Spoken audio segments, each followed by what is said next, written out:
Ini panjangan maca Quran, kontradiksi itu bertentangan antara satu ayat dengan ayat lainnya. Sehingga dengan adanya seperti itu dibutuhkan solusi, dibutuhkan pengetahuan supaya tidak seperti itu, karena dengan adanya itu ada di tahun 2015 seorang hafal Quran 30 juz menjadi murtad. Hafal 30 juz menjadi murtad karena apa? Dalam Quran banyak yang kontradiksi, tidak bisa menyelesaikan. Akhirnya keluar tidak pindah agama, tidak. Wes gak belum beragama karena dianggap agama gak benar. Itu namanya Ahmad Khalqon, orang Mesir, tahun 2015. Nah, ayat-ayat kontradiksi kayak apa? Misalnya ya, dalam Quran surat 2 ayat 62. Innal ladzina amanu wal ladzina hadu wan nasara wasabiina man amana billahi wal yaumil akhir wa amila sholihan falahum ajruhum 'inda rabbihim wala khaufun 'alaihim wala hum yahzanun. Sesungguhnya orang-orang beriman, orang Yahudi, orang Nasrani, orang Sobiin, barang siapa di antara mereka yang beriman kepada Allah dan beriman kepada hari kiamat dan beramal soleh, kata Allah, falahum ajruhum inda rabbihim, maka pahalanya ada di sisi Tuhan mereka, wala khaufun alaihim wala hum yahzanun, dan mereka tidak ada ketakutan, tidak ada kekhawatiran, dan mereka tidak bersedih. Dengan ayat ini berarti semua agama sama. Nek kepingin masuk surga tidak perlu masuk Islam, karena empat kelompok manusia ini tadi selamat. Orang iman, orang Yahudi, orang Nasrani, orang Sobiin. Akhirnya dipakai oleh orang-orang itu. Oh, kamu jangan terlalu fanatik dengan agama. Ini semua agama sama. Olah-olah kita ini bawa itu Quran. Bagaimana? Nah, di mana perbedaannya? Di mana yang kontradiksinya? Ada dalam Quran surat 3 misalnya. Surat 3 ayat 85. Sesungguhnya orang-orang sesungguhnya ada Qurannya. Pak Yosan juga. Surat 3 ayat 85.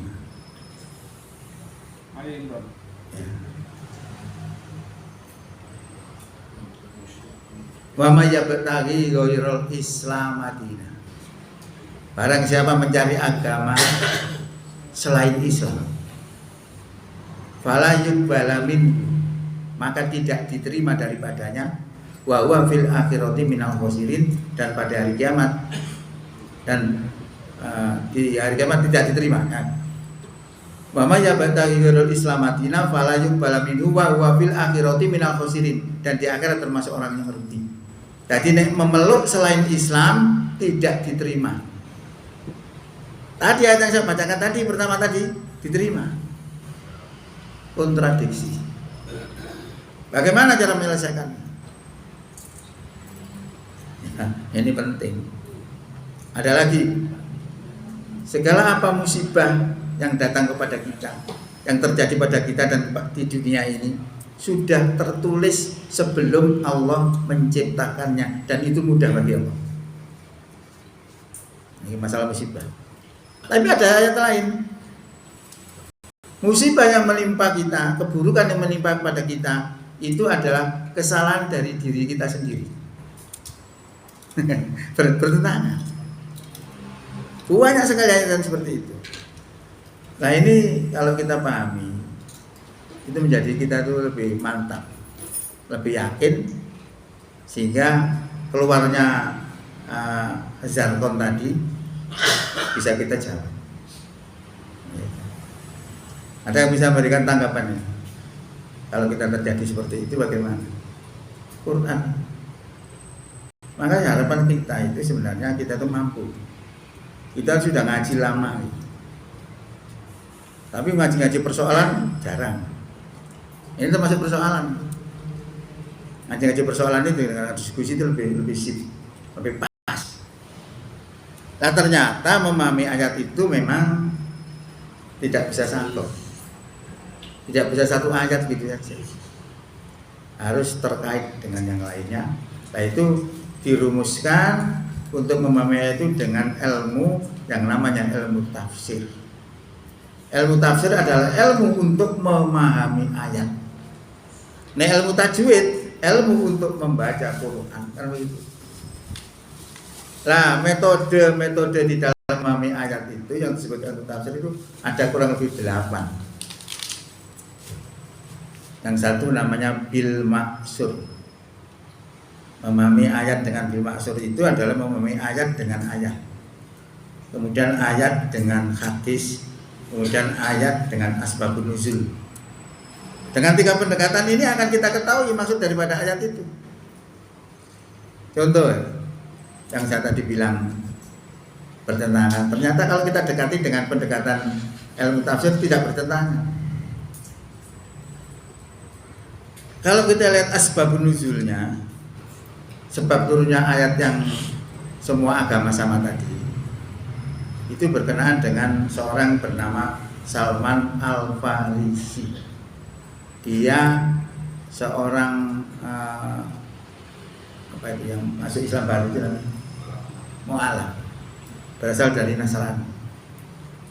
Nah pada suatu saat bertanya kepada Rasulullah, ya Rasulullah, bagaimana nasib teman-teman saya dulu yang masih Nasrani itu? Mereka itu taat kepada Allah, tidak menyekutukan. Turunlah ayat itu tadi, ya, yang menjelaskan bahwa Nasrani juga selamat, Yahudi juga selamat selama mereka tauhid. Kalau tidak tauhid, apa jawabnya?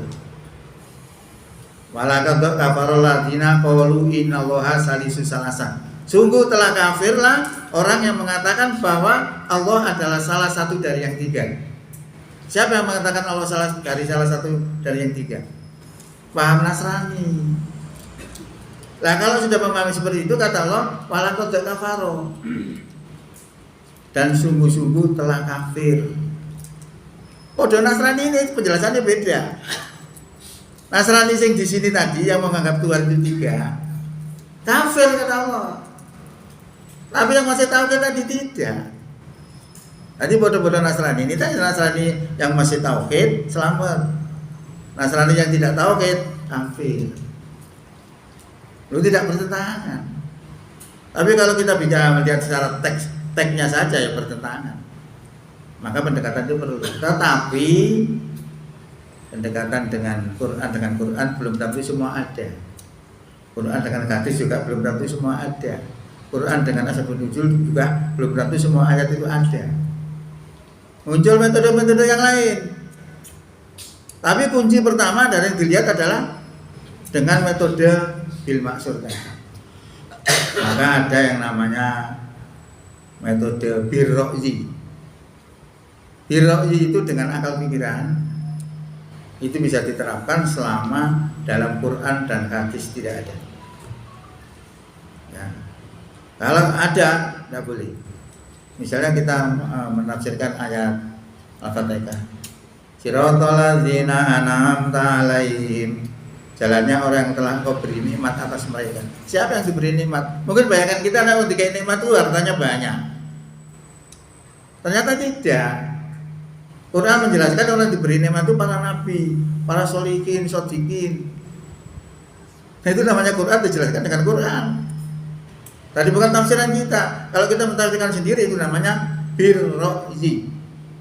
Dengan akal pikiran itu tidak dibolehkan kecuali dalam Quran dan Sunnah, tidak ada. Embrionya itu ada pada saat Rasulullah mengutus Mu'az bin Jabal menjadi gubernur di Yaman. Nabi bilang, bima tahkum, dengan apa kamu akan berhukum? Dijawab oleh Mu'az, bi kitabillah, aku akan berhukum dengan kitab Allah. Fa ilam tajid, jika tidak ada dalam kitab Allah, dijawab wa bi sunnati Rasulillah, aku akan berijtihad dengan sunnah Rasulullah. Fa'ilam tajid, jika di dalam sunnah tidak ada, atajtahidu birra'yi, aku akan berijtihad dengan akal pikiran saya. Dan itu ditepuk oleh Nabi membenarkan. Jadi urutannya begitu.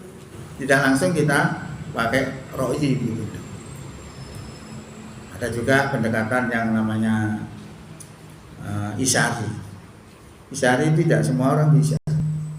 Jadi isyari itu orang-orang tertentu saja yang bisa mentafsir dengan metode isyari. Isyari itu isyarat. Ketika turun surat terakhir, surat kelima ayat 3, al-yauma akmaltu lakum dinakum wa atmamtu alaikum nikmati wa raditu lakumul Islam madina. Ini Umar bin Khattab sudah memiliki feeling. Memang Umar bin Khattab cerdas. Kalau agama itu sudah sempurna, berarti tugas Rasul selesai. Ternyata betul. 2 bulan setelah turun ayat itu, ternyata Rasulullah sakit dan meninggal dunia. Selesai. Ini adalah tafsir isyari. Tidak semua orang bisa.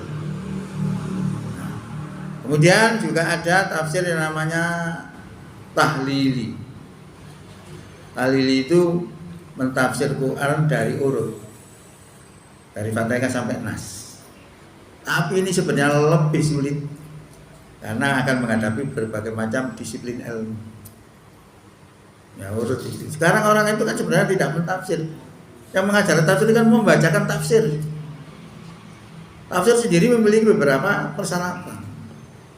Nah sekarang yang di Jiji itu sebenarnya rata-rata membacakan tafsirnya siapa gitu, baca kitabnya disampaikan.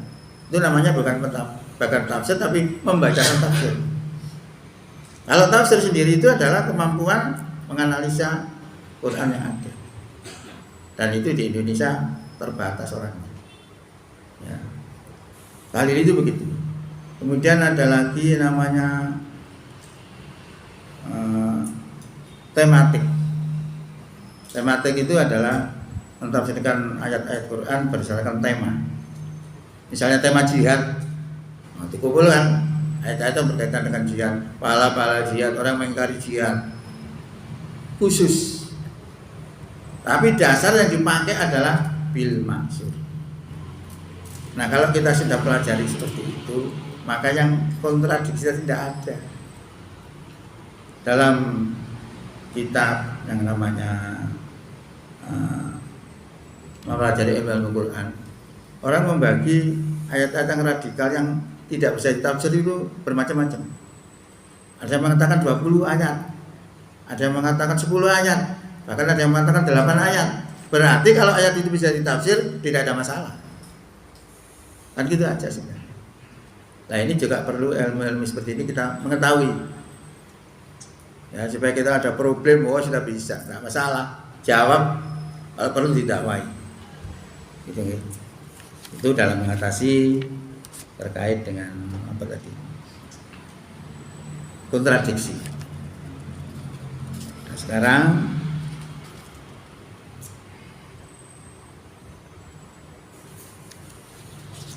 ini sudah tadi. Ada orang bilang jangan mencampur adukkan agama dengan politik. Ya. Bagaimana kita menjelaskan? Jangan mencampurkan agama dengan politik. Jangan bicara politik di masjid. Politik itu kotor. Kita nggak ngerti ya lolok dong. Bener kasih jawab ya. Angel. Ya. Bagaimana kalau kita menjumpai orang seperti itu? Nah, orang menjumpai seperti itu ada tendensi. Boleh juga orang itu tidak ngerti, boleh juga orang itu punya tujuan tertentu supaya umat Islam itu tidak menang politik. Itu bermacam-macam. Maka supaya kita ngerti bahwa Islam itu tidak campur dengan politik atau bercampur dengan politik, kita pelajari Islam itu. Bagaimana cara mempelajari Islam? Ini juga penting. Kalau kita salah dalam mempelajari, tidak bisa. Tak sepas. Kalau tidak sepas, seperti contohnya yang terjadi di tahun 2008. Di tahun 2008 itu ada seorang parlemen, anggota parlemen di Belanda membuat sebuah film.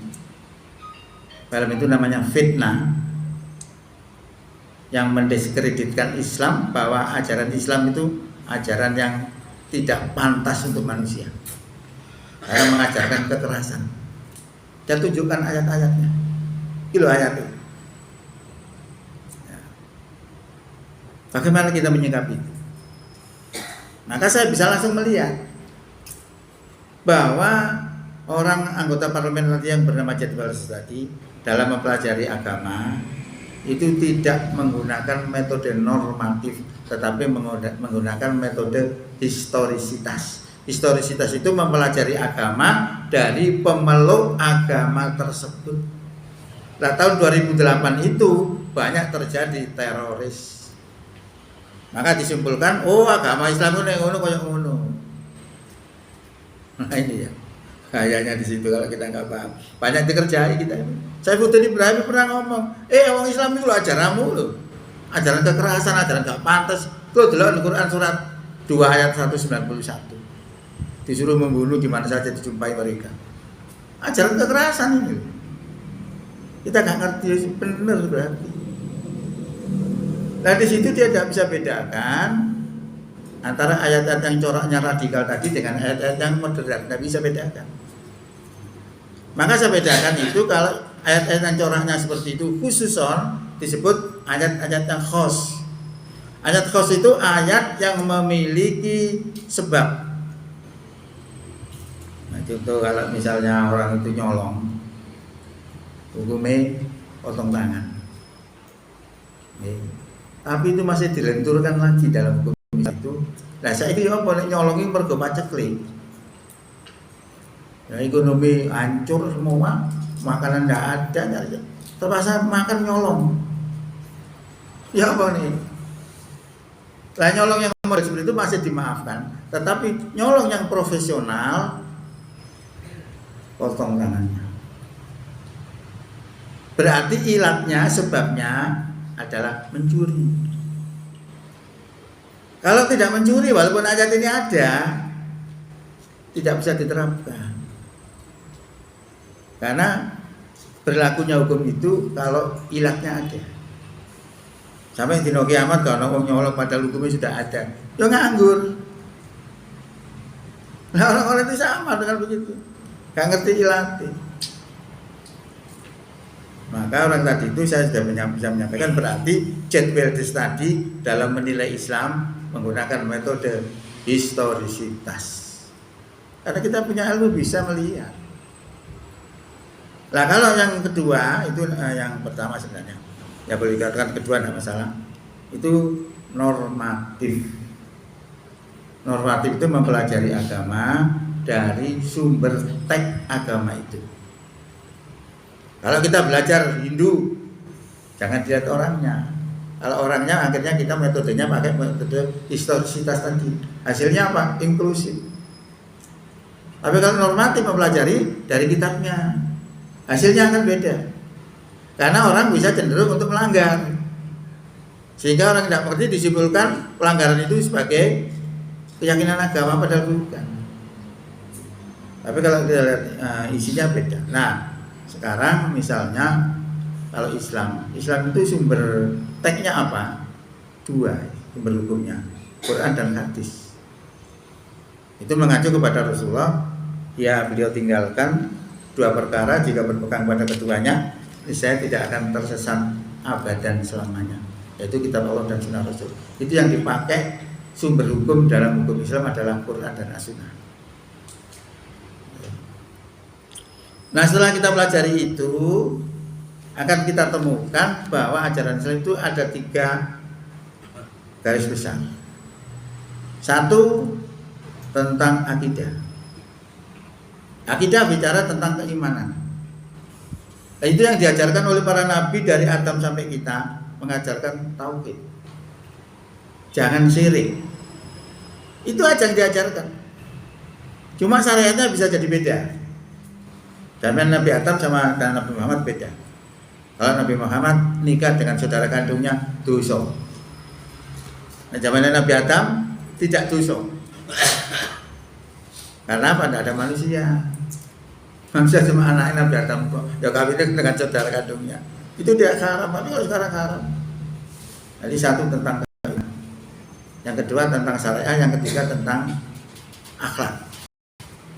Kalau masalah akhlak ini adalah akhlak, bagaimana akhlak kita kepada Allah, bagaimana akhlak kita kepada Rasul, bagaimana akhlak kita kepada manusia, bagaimana akhlak kita kepada non-muslim, bagaimana akhlak kita kepada sesama muslim, bagaimana akhlak kita kepada flora dan fauna dan seterusnya, diatur semua oleh Allah dalam Quran. Yang akidah dengan akhlak ini tidak ada masalah. Umpamanya sholat 2.000 rakaat itu gak apa-apa. Gak masalah di Indonesia ini. Karena tidak bayar. Bahaya itu mencampuri urusan politik. Loh apa ajaran Islam tak boleh politik? Nah, nanti kita lihat. Ajaran yang ketiga adalah syariah. Syariah ini adalah mengatur hubungan manusia dengan Allah dan hubungan manusia dengan manusia. Yang hubungan manusia dengan Allah disebut hablum minallah, yang meliputi sholat, puasa, haji dan sebagainya itu masuk kategori hablum minallah.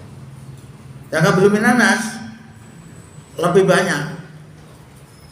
Tapi kalau di Indonesia tidak dipakai semua, hanya sebagian. Apa sebagiannya itu? Basnas. Basnas itu kan aturan Islam. Zakat itu dipakai. Soalnya ada pesena, ulusnya. Yang lain tidak. Karena hubungan manusia dengan manusia itu disebut hablum minanas itu meliputi hukum bernegara, meliputi hukum perang damai, meliputi hukum memilih pemimpin, meliputi hukum-hukum pidana. Nah ini tidak dipakai di negara kita. Tapi kita sebenarnya diberi kebebasan untuk memeluk agama. Nah, jadi repot kalau kita terapkan nanti jadi masalah. Kalau tidak melanggar. Salah satu contoh dalam Quran surat 4 surat 5 ayat 48. Wa anzalna ilaikal kitaba bil haqqi musaddiqal lima baina yadayhi minal kitab. Dan telah kami turunkan kitab Quran ini kepadamu. Ya. Wa anzalna ilaikal kitaba musaddiqal lima baina yadayhi, yang membenarkan kitab-kitab sebelumnya. Wa muhaiminan alaihi, dan sebagai batu ujian terhadap kitab-kitab itu. Fahkum bainahum, putuskanlah perkara bima anzalallah, dengan apa yang Allah turunkan. Putuskanlah perkara dengan Al-Quran. Ini jarang diuji. Ini sebenarnya ayat gini ngelontok saja dulu. Masa sampai kena kasus dulu dia karena ayat-ayat begini. Jadi intinya di situ menjelaskan bahwa kita diperintahkan oleh Allah untuk menerapkan hukum itu dengan apa ma anzalallah, dengan apa yang Allah turunkan kepada kita pada Quran. Nah kita diwanti-wanti, jangan sampai kita terpedaya oleh orang-orang yang tidak suka itu, sehingga kita meninggalkan kebenaran yang datang dari Allah. Intinya seperti itu, bahwa kita diperintahkan itu. Nah kalau ini kita terapkan sebagai konsekuensi kita sebagai orang beriman, kita dihadapkan dengan satu masalah. Nah, kalau kita terapkan, karena ini undang-undang berarti menyangkut hukum negara. Nah kalau kita terapkan betul, berarti kita dituding akan mengganti UUD 45. Makanya ketika ada gerakan-gerakan apa itu, yang khilafah itu namanya ATI, langsung diberantas. Karena apa? Dianggap bertentangan dengan ideologi Pancasila. Padahal kalau kita teliti dari teori, ya tidak salah sebenarnya. Karena tuntutan mereka menerapkan aturan Islam. Cuma bentuknya tidak mesti harus khilafah itu, enggak ada. Saya lihat dalam Quran itu, enggak dari republik tak kerajaan atau khilafah, enggak ada. Yang ada itu adalah menerapkan dalam suatu negara itu dengan aturan Islam. Nah ini kalau diterapkan betul ya seperti itu. Tidak pernah muncul. Nanti diterapkan kita berhadapan dengan pemerintah. Tapi kalau tidak kita terapkan, berhadapan dengan Islam, melanggar Islam. Maju kena, mundur kena. Kan sulit itu. Nah, bagaimana kita memberikan solusi terhadap masalah seperti itu? Supaya kita tidak menyembunyikan agama, supaya kita tidak memilih-milih ayat. Karena apa? Ketika kita tidak bisa menjawab itu, yang terjadi dua hal itu. Yang kita agama, untuk milih-milih ayat. Oh, sih ayat ini kucuk bahaya ketika ini. Nah, kalau sudah seperti itu, maka orang itu dicap sebagai ingkar sebagian kitab dan iman kepada sebagian kitab. Itu akan dikembalikan pada hari kiamat nanti dengan seberat-beratnya siksa. Atau kita selewengkan agama, kita tutup-tutupi, kita sembunyikan. Kalau kita sembunyikan seperti itu, maka kita akan dilaknat oleh Allah, dan dilaknat oleh semua orang, dan dilaknat oleh malaikat juga. Ini yang harus kita hindari risiko itu. Nah, maka kita dibutuhkan ilmu. Karena saya berpertanyaan, narkoba itu hukumnya apa? Pada zaman Nabi tidak ada narkoba, tidak ada. Nah, sekarang kalau kita hukumnya bagaimana? Hukumnya itu bisa kita ambil dari substansi masalah menggunakan hukum qiyas. Narkoba itu sifatnya memabukkan. Zaman dulu tidak ada narkoba. Nah, zaman dulu yang ada bisa memabukkan itu adalah khamr. Maka derajatnya narkoba sama dengan khamr. Itu namanya hukum qiyas. Nah, sekarang ini kita harus pakai hukum qiyas. Kalau panjenengan tidak pakai hukum qiyas, berarti panjenengan tidak akan bisa melaksanakan Islam. Maka saya bilang berkali-kali, siapa sing ngomong paling Islami? Tidak ada. Nanti jatuhnya di kabul minanas ini. Tidak bisa melakukan semuanya. Yang wani melakukan dihukum dia. Kan gitu. Nah, kita gunakan hukum qiyas. Hukum qiyas itu nanti bagaimana yang menjelaskan sesuatu yang dilarang itu jadi boleh kalau terpaksa. Nah, kita mengacu kepada sebuah ayat Quran surat 2 ayat 173. Innama harrama alaikumul maitatu waddamu walahmul khinziri wa ma uhilla bihi li ghairillah. Sesungguhnya Allah telah mengharamkan bangkai, darah, daging babi dan binatang yang disembelih dengan menyebut nama selain Allah. Berarti sapa sing mangan dosa ya. Allah melarang. Ojo mangan itu. Terus kita ndablek. Ya sama dengan kita.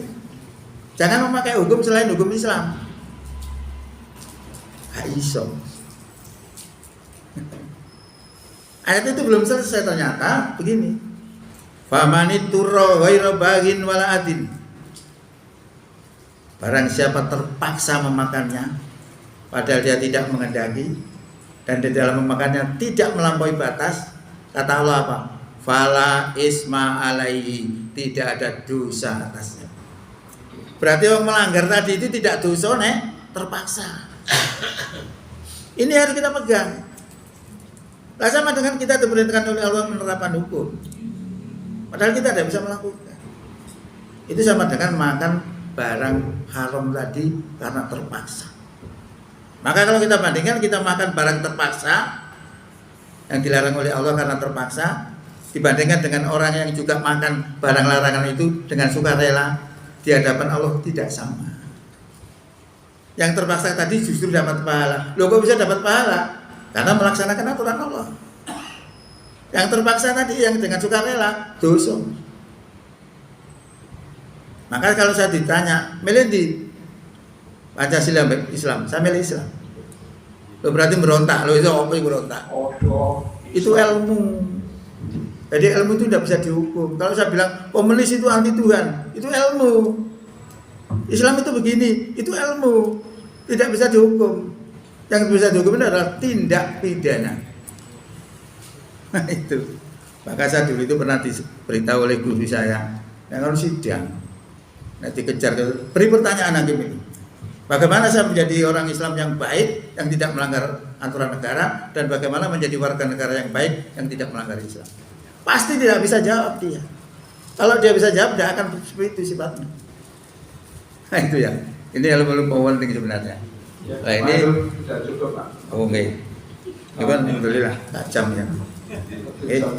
Jadi mudah-mudahan apa yang kami sampaikan ini menjadikan pencerahan bagi kita untuk kedepannya kita lebih mantap lagi dalam kemuhammadian, dalam berislam kita harus mumpuni. Oke. Karena jadi orang Muhammadiyah itu kudu cerdas, kudu pinter, ikhlas bisa. Mudah-mudahan manfaat. Bila taufiq wal hidayah. Assalamualaikum warahmatullahi wabarakatuh. Waalaikumsalam.